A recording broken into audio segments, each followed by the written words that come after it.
suis en charge de l'animation du réseau des chargés de relations entreprises.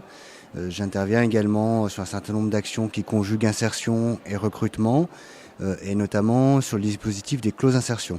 Alors au quotidien, ça consiste à essayer de mobiliser un certain nombre d'entreprises sur des parcours d'insertion pour le réseau des professionnels qui travaillent avec elles.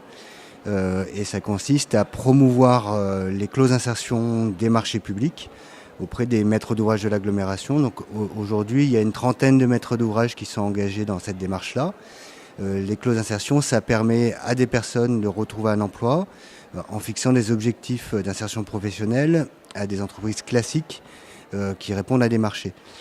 Ces clauses, elles permettent aussi de faciliter l'accès à la commande publique des structures d'insertion par l'activité économique. Ça fait 10 ans qu'on fait ça. Effectivement, aujourd'hui, avec une bonne part d'entre elles, on arrive à des entreprises qui sont en anticipation des démarches qu'on va leur demander, qui sont actives dans le fait d'intégrer les gens.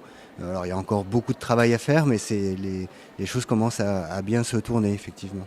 Étant donné que les structures d'insertion par l'activité économique sont des étapes très importantes pour les personnes qui sont en difficulté sur le marché du travail, avec des ruptures souvent importantes, avec des manques de confiance en eux qui sont effectivement préjudiciables à leur retour sur le marché du travail. Les structures d'insertion apportent à la fois la possibilité pour ces personnes de se remettre dans une situation de travail, d'avoir un encadrement et un contexte bienveillant pour leur permettre de prendre le temps de progresser et de s'intégrer durablement. Et donc c'est des étapes très précieuses pour toutes les personnes qui accompagnent ces publics, au premier rang desquels les référents plient.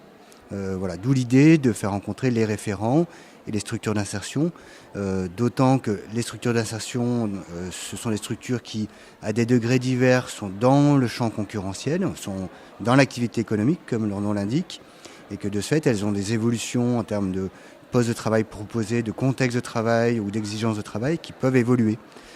Et donc, il est nécessaire de se remettre à jour de ce qu'on connaît de ces structures-là, de ce qu'on connaît des attentes, des parcours qui sont possibles.